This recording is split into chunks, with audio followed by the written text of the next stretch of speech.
Welcome to the Better Business Podcast. I'm your host, Austin Zelan. Join me week after week as I interview high-level entrepreneurs on their journey to success, both in business and personal development. Each week presents new stories to learn from and new ideas on how to run a better business. Stay updated with all the guests we'll have by subscribing to this podcast. Welcome to another episode of Better Business with Austin Zelan. I'm super excited to have our guest, Peter Reiss, on here today. He's going to tell you guys about technology and the different tech stacks that he's helped companies build in order to run a better business. So I'm very excited to have him on with us today. So Peter, thank you so much for joining us. Could you just tell our audience a little bit about your business and what you do? Yeah, sure, Austin. First off, thanks for having me. Pleasure to be on your show. And my experience the last 25 years has been in technology. I spent the first 15 years working for a big global internet service provider, Level 3 Communications, right? We were the biggest global ISP, carried 55% of the world's internet traffic globally on our fiber network. And I kind of worked my way up through corporate America from sales to director to being recognized when I left the company as their top GM in company history, right? And the reason I was able to always have success helping my clients with their technology is I've been a practitioner of the golden rule, right? It's core to everything I do. So I'm always treating the customer like it's me, right? And doing anything to help them and never purposely hurting them or inflicting harm on them or their business. And so in the traditional model that we are part of at Level 3, my sales team had a goal of selling the customer our company's solution, right? But unfortunately, every 3 years, when the client had to go through that time-consuming, painful, expensive process of reviewing their technology services, that would be a compelling reason for them to meet with my team and about 4 of our competitors' sales teams as well. And it didn't feel good being in that model because when Level 3 was the right fit for their company, we were the best team to help them and would care for them and nurture them in the relationship like no one else in our company. However, we were only the right fit maybe 25 to 30% of the time. So the other 70% of the time, one of those other companies was the better fit, right? But we had to literally consume the customer's most valuable resource, their time, meeting with my team and all of our competitors to come to that realization. So really unintentionally, we were wasting their most valuable resource, their time that they would never get back. And that didn't feel good because I obviously value my time. It's the only thing we can't create more of. And so I just knew there had to be a better way. And that better way is what Bridgepointe created over 22 years ago. We said, hey, listen, what if we could create the leading national tech advisory firm with the top talent, all those top, 1% performers in that technology space, right? The best of the best, that would be going to these president's clubs every year for their companies, even though they were handcuffed by the one option to provide the client with really a sniper, red dot on their forehead of hitting their monthly, quarterly, and annual targets. And then a client having to rely on 5 resources, all handcuffed with a gun to their head, right? Any smart business person says, hey, if I'm relying on 5 resources like that to decide what path to go down when it comes to my technology, probably not the best resources to rely upon, right?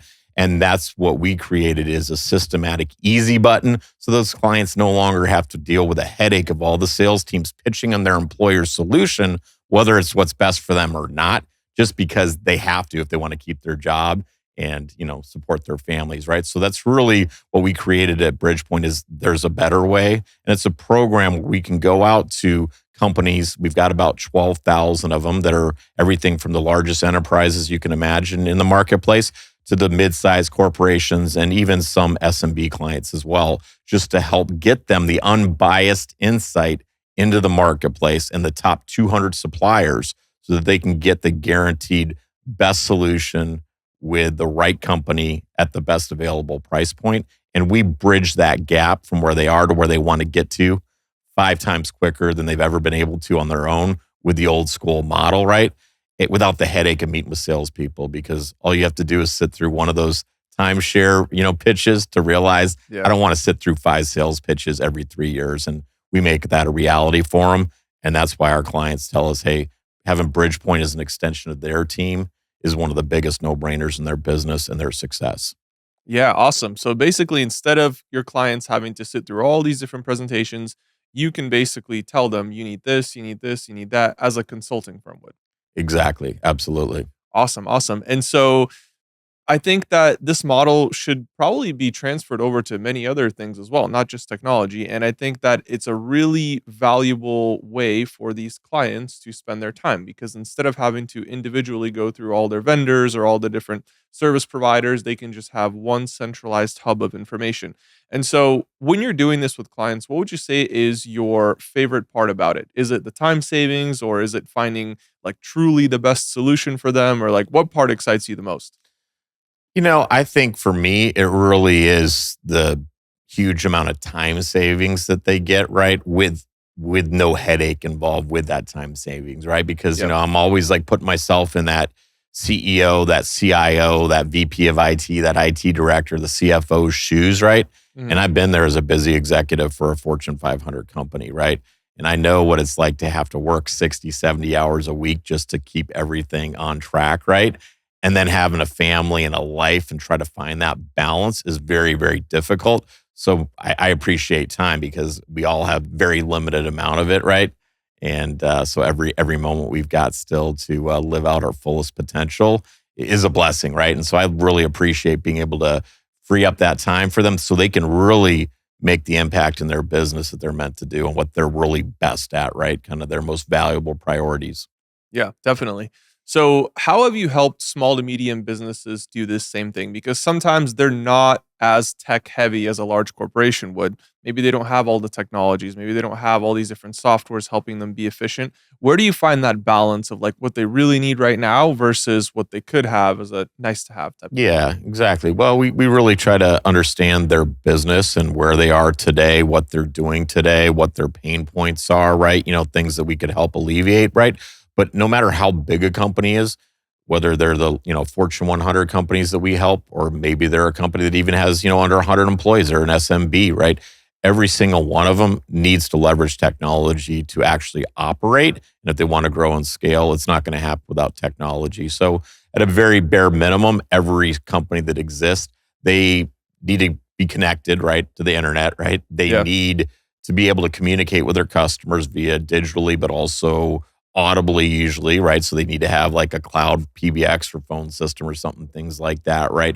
And so at the very minimum, like the very basics of just communications and infrastructure, they're going to need it to be in business, right? Because Yeah. ultimately that's what I love about what we do. We can help everybody save time and money and eliminate the headache, except for companies that go out of business, right? If they're going out of business, right, then unfortunately we can't help them. They're the only companies that don't need communications and infrastructure to operate. So we can help companies of all sizes, and we get most of our business through referrals, right? So those SMBs, that's how they're coming to us. People are referring them to us, and they love working with us as well because they don't have the resources big companies have. Big companies get very much value from us, but Yeah. they've got a lot of technical experts on their staff, right? We're just helping those experts get the data and the insight they need much quicker and unbiasedly. Whereas smaller companies, they don't know where to begin, right? A lot of times they're wearing like 5 different hats trying to do that, and yeah, the last thing they've got time to do is sit through 5 sales pitches because then they're going to have to try to translate sales spin from reality, and they're going to be getting run circles around these sales teams that are pitching companies every single day with something that might not be in their best interest. Yeah, yeah, yeah, definitely. So, how do you do your research on all these different technologies? So, every 3 years, let's say a company has to do a tech refresh. Yep. And so, how do you find what truly is the best solution? Are you just testing it, or are you sitting through these sales pitches, or how do you figure that out? Yeah. My team and our team of expert technologists are in those meetings with the client, right? Understanding their needs, et cetera. And then we're interfacing with all these different suppliers. We have agreements with the top couple hundred suppliers of technology services, everything from telecommunications to internet to cloud to data center to IT security, mobility, AI, right?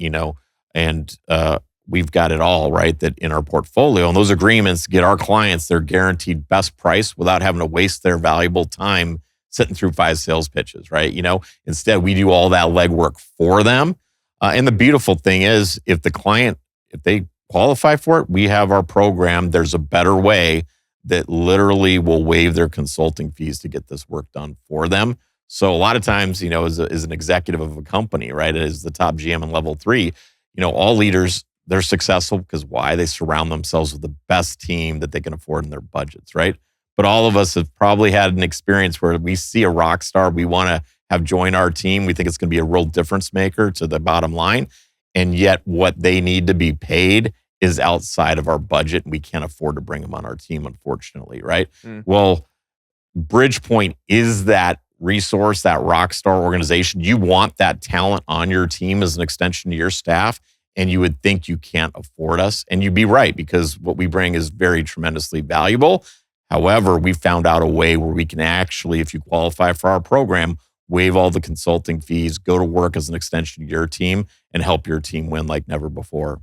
Wow, that's amazing. So you're not only finding the best technology out of all these hundreds of vendors, you're not only getting the best price for them, but you're also, in some cases, able to not even charge for consulting. Absolutely, Yeah, right. sounds like a win-win-win. We need to talk. Yeah, absolutely. It is. And that's what I like to say all the time. It's all about win, win, win. It's all about helping everybody win.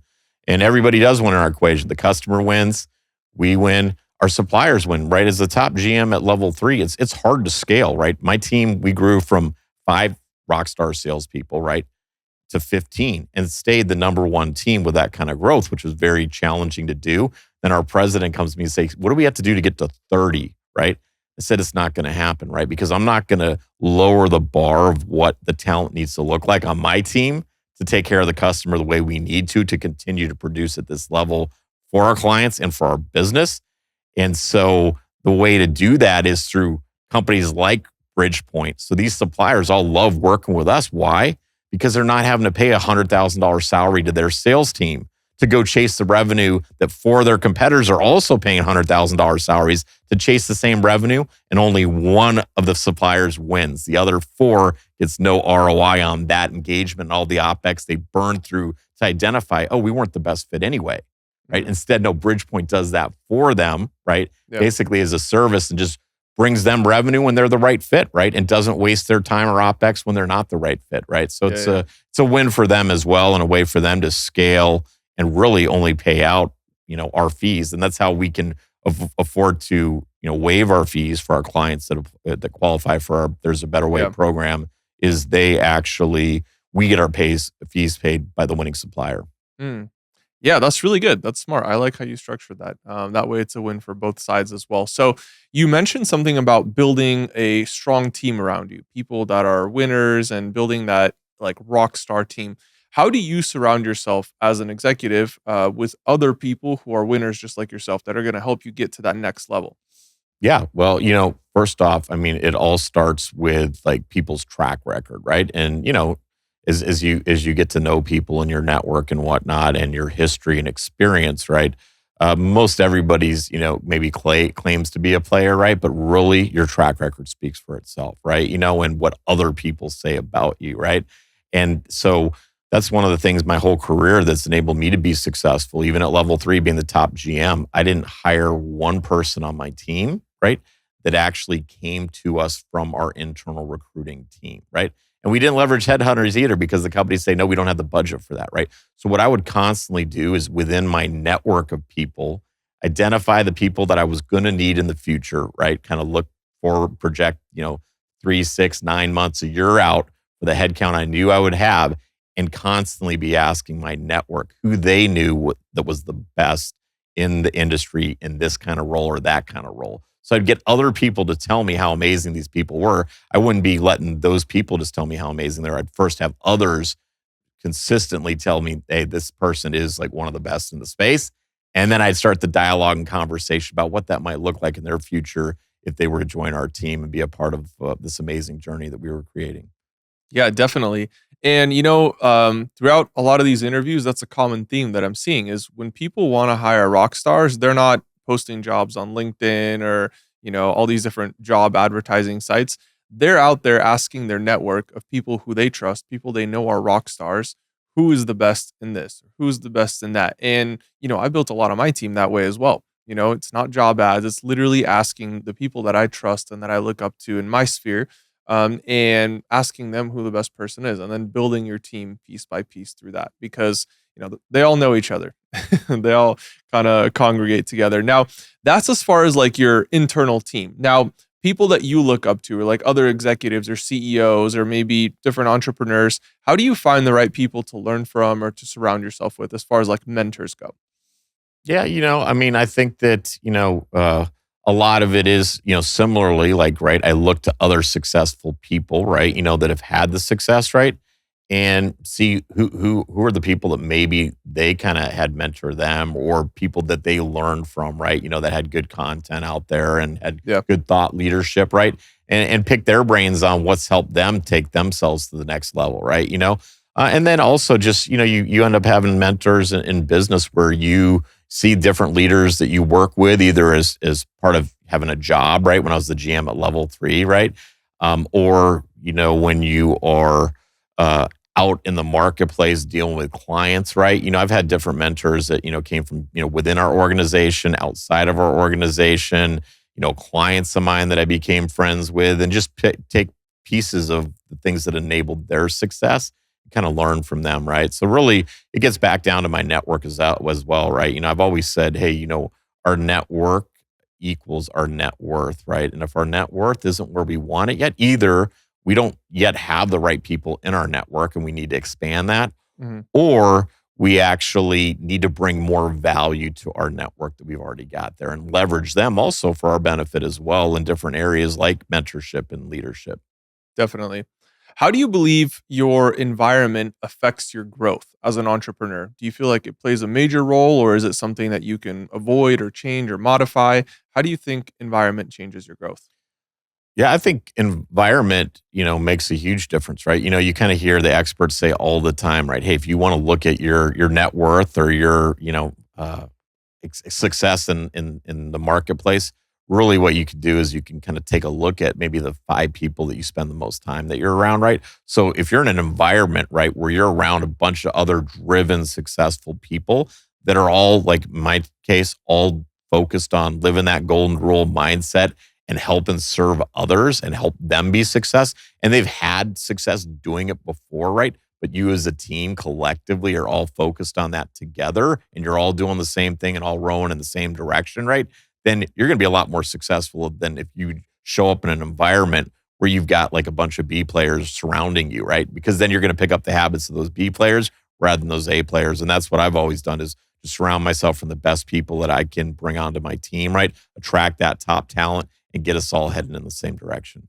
Definitely. And one thing that I've noticed is that when you have this circle of friends or, colleagues, whatever it is, you're not necessarily like watching them and learning specific things like, oh, this person does this or this person does that. It's just kind of a subconscious thing that happens and things just start to feel normal, right? So if they're a B player or a C player, you're like, oh, well, that's just normal to behave this way or be normal to behave that way. So then you kind of get pulled down to that level. Whereas if you're surrounding yourselves with A players, oh, it's normal to overperform. It's normal to, follow the golden rule and over deliver for every single client and do all these things. That becomes so normal that it becomes part of you. Yep. And that's something that I've learned and I think is super valuable as well. So, what are some top skills that have helped you get to where you're at in business? Yeah, I think that obviously, as mentioned before, that golden rule foundation is number one, right? Because that drives everything that I do, right? I'm always looking at that person across the table for me or on the other end of, Zoom, right, or on the phone, right, as myself, right, and try to really understand, right, how can I help these people? Can I help these people, right? If I can't help them, right, just be honest and say, what you need help with, I can't help you. Yeah. But sometimes I can help them even though I can't help them because maybe I know someone I can connect them when to help them. So always be giving first, right? And that giving mentality, which comes along with part of the golden rule, because the reason I almost never got into tech sales 25 years ago out of college was, I thought to be in sales meant you had to be a used car salesperson, right? Very pushy. And Mhm. I felt that was very annoying to me. Like I didn't like used car sales pushing that's being done to me. So I Mhm. said, how would I be exciting every morning to wake up passionately about doing a job? My job is doing to others something that I don't like being done to me, right? So really that's always been a foundation. And then really the work ethic I've had, right? I've always worked, from a very young age, right? I was always driven. I knew one day God was going to bless me with a beautiful wife and a large family that I was going to have to support, right? And so ever since then, I've always been driven to work really hard, already start to save for a home, things like that at a very young age, right? So that work ethic that I got from my parents, right, I think was a big piece of it as well, right? And then just really mindset, right? I mean, always believing that you can do the impossible, right? Making miracles an everyday occurrence, right, in your life, right? And just having that positive mindset and looking at everything that happens, whether it seems like a great thing that just happened to you or a not so great thing that people would look at it and say, oh my gosh, that was terrible. How could that happen, right? Always looking at it as, no, it's all good. It is all good because I have a belief and a desire and a knowledge that everything that happens for a reason. And I'm always looking for that reason to be a positive outcome. Because that positive outcomes consistently come into my existence. Awesome. I love that. Yeah. So you got the golden rule, you got the work ethic, and then having the mindset that always sees it as a positive outcome or a positive outcome in process. Absolutely. So, awesome. I love that. Now, some people might be watching this and they're like, okay, cool, that makes sense, but how do I bring in the business? So can you tell us a little bit more about your marketing strategy or how you're bringing in clients? I know you mentioned a lot of referrals, but let's say you wanted to help somebody who's a little bit earlier on in their journey, maybe a small business or just starting out as an entrepreneur. What's a good way to get some of those first clients?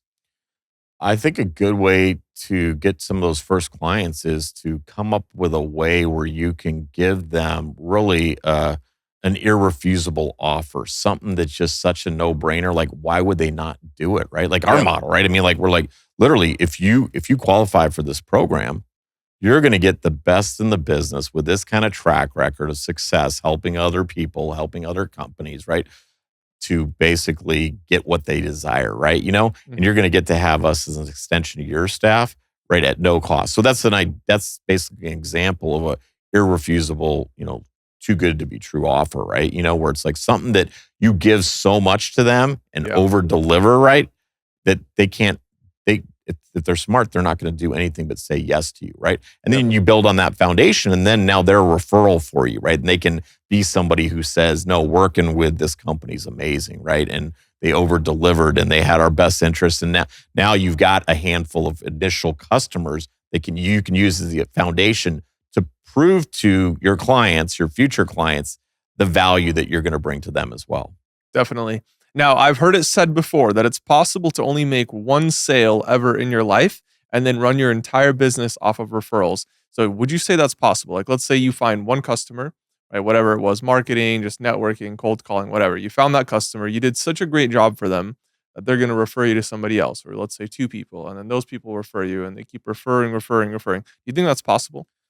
Hey, listen, I believe it could be done, and maybe it has been done. That's not what we were able to do, right? We definitely got a lot more than just one customer to begin with. But no, I mean, I think that does highlight the value of the referrals, right? If you treat people well, and then you're going to have those other people speak highly of you. It gets back to anything. And just like I said, finding top talent. It wasn't me relying on them telling me how great it was. It was other people telling, them how great we were, right? Or I should rephrase that, but yeah, basically it's all about others speaking highly of you rather than you pounding your chest and saying, I'm amazing. No, find a bunch of raving fans that speak, really great things about you and what you've done for them, right? And they're going to help attract your next customers, right? Definitely. So do you use social media to promote your business? In this digital age, everybody has social media. You have to kind of exist somewhere online in order for people to see your business or find you. Do you leverage social media a lot? Yeah, absolutely. I mean, we have a huge presence on, we're B2B, right? So LinkedIn is our platform of choice, right? And yeah, we do a lot of work on LinkedIn, thought leadership, newsletters, groups, right? And just having a lot of connections too, right? Yeah, I think, LinkedIn, I might be, 16,000, connections or something like that. So having a big network is once again, our network equals our net worth. So having a big network, so you got the right people in the network, and then finding those people that you can bring even more value to than you maybe did last year. What are some top tips for using LinkedIn to bring in those B2B clients? Yeah, I think it's really kind of be yourself, right? Don't be pushy, be genuine, right? When you're building relationships, it's like anything else. Don't go in and connect with someone and start selling them, right? I get Because that all the nobody time. likes that, right? I mean, it happens all the time. But if you're genuine and you're different, because they're getting everybody connecting and trying to pitch them right away. No, like try to build genuine relationships with people that you want to get to know better, right? And get that trust down first. Because if you have the foundation of trust, they like you, now they know you, right? They're going to listen to what you've got to say, right? So really sticking out from the crowd and not being like every other salesperson that's just trying to pitch them right away. Yeah, definitely. And I agree with you. I think it's a great platform for B2B type stuff, especially if you can position yourself as a thought leader on a specific subject. And, we've done that for some of my businesses and it's worked pretty well. So cool. Now, back to kind of the consulting side of things. You guys are technically a consulting firm in some capacity. When would you say is the right time for a company to hire a consulting firm? Should they get to a certain level of revenue first or a certain level of employees? What would you say is the right answer for that? Yeah, I think that varies on what kind of consulting that they're getting, right? But when it comes to dealing with us, right? I think that it really gets to the point where they really they need thought leadership. They need insight into an area that isn't their expertise, right? Mhm. And they find themselves in a position where it's like, hey, listen, if I had somebody that was an expert in this, they're going to do a lot better for our company and we're going to have a lot better outcome than if I try to do this myself, right? Yeah. A perfect example of this in a non-business environment, we've all played in one of these charity golf tournaments, right? Where it's like best ball and whatnot, right? And everybody that tends to be successful, is a little bit competitive, maybe. So you go into those, you usually like, hey, I'd love to win, and we'd love to get the prize or whatever, right? But if you look at your foursome and you're like, hey, listen, golf is something each one of us only does a handful of times a year, maybe, right? And then you see an expert over there, right? Say like a top performing professional golf player, right? Like a Phil Mickelson or Tiger Woods back in the day when I was younger, right? And they offered to be on your team, your foursome, and their outcome was your outcome. Well, really quickly, if you're smart, you'd say, no, I want their outcome, not my outcome, right? And I think smart business leaders, as they grow and scale their company, that's what they do. And if they can't hire talent, right, then they find companies that can fill that gap of expertise for them, right? And when dealing with us, if they qualify that for that program, the beauty is we are that talent that they probably think they can't afford, but we'll figure out a way with our There's a Better Way program to make it fit in their budget. Wow, that's amazing. And I love that analogy, with the golf tournament where you have this A player that's joining your team and you're basically just riding on their coattails. I'd love to have Tiger Woods on my team if I'm playing a golf tournament. Yeah, So, exactly. no, Right. that's Yeah. awesome. I love that analogy. That's really good. Have you used AI in your business anywhere to make you more efficient or more profitable or anything like that?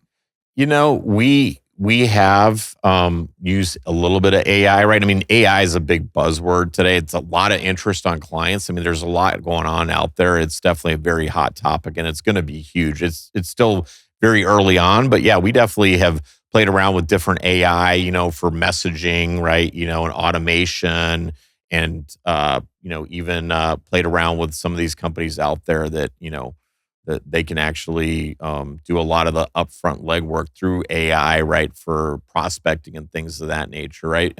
Typically with our clients, though, what we've found in testing that is, that more personal type approach is the way to go, right? But AI for certain companies, right, maybe for coaching businesses and things like that, where they want to get in front of a lot of the right people they want to be pitching, right?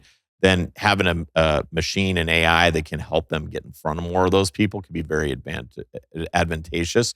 We just really haven't jumped in with both feet in that. We kind of still have more of a personal touch with our network. Definitely. So that's in your company personally. Now, as far as your clients go, what percentage would you say are asking you about AI companies or AI technologies that they should be implementing? Yeah, I would say almost it comes up in nearly every conversation, right? I mean, Wow. it's very hot. I mean, people are always asking about it, and it's like the new like shiny object, right? Everybody's there's a big buzzword around AI, Yeah. right? So people are looking, both from the customer end and also the supplier end on how can they improve their services and their solutions to their clients through AI, right? Mm-hmm. And for instance, next week I'll be back out here in Vegas. There's a big contact center week, right? And in those contact centers, the customer experience side of things, those business process outsourcing companies, those companies that still have their own internal contact center for customer support and customer experience, they're all finding ways to leverage AI. And we've got suppliers in our portfolio that literally work with, very large companies and have helped those big companies leverage AI in their contact center to increase revenues by, $7 billion in a pretty short period of time. Wow. So there's definitely some valuable solutions out there. It's really kind of being able to decipher and sort out like where there's real advantages, right, versus it being a buzzword that people are talking about. Yeah, definitely. You have to be pretty specific with the application of it. It's not really like a blanket solution. It's like, oh yeah, I implemented AI, Yeah, exactly. It's like, no, AI is doing this in my business and this in my business and this and this. So yeah, definitely got to be specific with that.